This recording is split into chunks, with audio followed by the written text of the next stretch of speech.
Police ने अगर गुजरातना कोई भी क्षेत्र में कोई लुख्खो टपोरी पोतानी जातने दादो मानतो होय अने कोई પડકાર ફેંકશે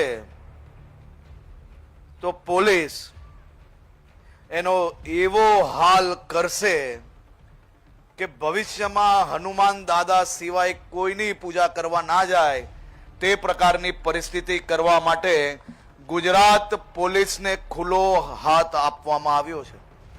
લુખ્ખા ગુંડા તત્વોની પોલીસ કેવી રીતના શાન ઠેકાણે લાવે છે આપણે જોઈએ છે। જે રીતના એ લુખ્ખા તત્વોના વરઘોડા નીકળે છે અને એમને પોલીસ સબક શીખવાડે છે એ પણ આપણે જોઈએ છે।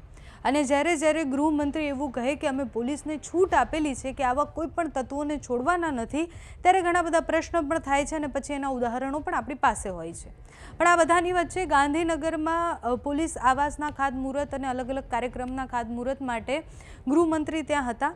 જ્યારે ડેપ્યુટી સીએમ હર્ષ સંઘવી ત્યાં ભાષણ આપી રહ્યા હતા ત્યારે એમણે પોલીસની કામગીરી વિશે ઘણી બધી વાતો કરી। ડેપ્યુટી સીએમ હર્ષ સંઘવી જ્યારે ભાષણ આપી રહ્યા હતા ત્યારે એમણે સ્પષ્ટ એવું કહ્યું કે લુખ્ખા ગુંડા તત્વો અને જે અસામાજિક તત્વો છે એ લોકોની હાલત એવી કરવાની છે કે એમને હનુમાન દાદા યાદ આવવા જોઈએ। એ પોલીસ માટે પણ એવું કહી રહ્યા હતા કે પોલીસને અમે છૂટ આપેલી છે કે આવા કોઈ પણ લુખ્ખા ગુંડા તત્વોને છોડવાના નથી। અને એ ઉદાહરણ પણ એવું આપી રહ્યા હતા કે જો પોલીસથી પણ ક્યાંય ચૂક થાય છે તો સામાન્ય લોકો એટલે જે મારી જનતા છે એ મને ફોન કરી અને આવા તત્વો સામે એક્શન લેવા માટે કહે છે, એ મારું ધ્યાન દોરે છે। આખા જે ભાષણ છે એ ભાષણમાં પોલીસની કામગીરીથી લઈને જનતા કેટલી જાગૃત થઈ છે અને લુખ્ખા ગુંડા તત્વોને ચેતવણી આપતા હોય એ રીતનું એ ભાષણ છે। તો ડેપ્યુટી સીએમ હર્ષ સંઘવી જે કહી રહ્યા છે તે સાંભળો। જે પ્રકારે આપે ગુનેગારો ઉપર પગલાઓ ભર્યા, ગુજસીટો ના ગુનાઓ દાખલ કર્યા, અનેક ટોલકીઓને પકડીને એ ક્ષેત્રમાં નાના મોટા ટપોરીઓમાંથી મુક્ત કરાવવામાં તમને સફળતા પ્રાપ્ત થઈ, તે બદલ બી હું અભિનંદન આપું છું। પોલીસને કોઈ પડકાર ફેંકશે, પોલીસને અગર ગુજરાતના કોઈ બી ક્ષેત્રમાં કોઈ લુખ્ખો ટપોરી પોતાની જાતને દાદો માનતો હોય અને કોઈ પડકાર ફેંકશે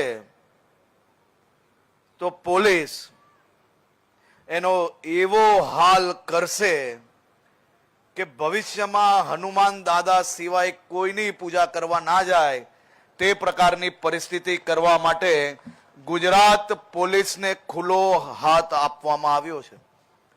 અને એના દ્રશ્ય તમે સૌ લોકોએ ગુજરાતના ખૂણે ખૂણેથી જોયા જ હશે। અને જ્યાં કોઈ જગ્યા પર પોલીસ ચૂકી જાય ત્યાં પબ્લિક હવે મને ડાયરેક્ટ ફોન કરી લે છે કે તમે કહેતા હતા ને કે ટાટિયા તો સીધા નહીં જ ચાલશે, આના રહી ગયા છે। લોકો એટલા હોશિયાર કે સોશિયલ મીડિયાના માધ્યમથી ફોન કરીને મને પાછી માહિતી આપી લે કે ના તમે તો આવું પોલીસ નહીં, હવે દરેક પોલીસ સ્ટેશનમાં સીધી માહિતી મળવામાં આવી નહીં કે અમે ચૂકી જઈએ તો અહીંયા ખબર પડી જાય છે, એટલે ક્યાંય ચૂકતા નથી અને ક્યાંય ચૂકી જાય તો હું અહીંયા બેઠો છું આપ સૌની સેવામાં, પણ ગુનેગારોને છોડવામાં નહીં આવે ને નહીં જ આવશે। ચાહે ગુનેગાર ક્યાંય બી હોય, એની ગમે તેટલો મોટો ગુનેગાર હોય, ગમે તેવો પહોંચેલો હોય, એ ગમે તેટલી સારી જગ્યા પર સંબંધ કેળવવામાં સફળતા પ્રાપ્ત કરી લીધી હશે, પણ મેં પોલીસને કહ્યું છે કે ગમે તેવું પ્રેશર તમારી પર આવે, એ પ્રેશર આવે એની પહેલા જ એવું કરી નાખો ને કે પેલા ફોન કરતા એમનો હાથ ધ્રુજવા માંડે। પણ ગુનેગારોને કંટ્રોલમાં રાખવા માટે સંપૂર્ણપણે ગુજરાત પોલીસ કડકાઈપૂર્વક કામગીરી કરી રહી છે અને આવનારા દિવસોમાં કરશે। મારે બીજું કંઈ કહેવું નથી,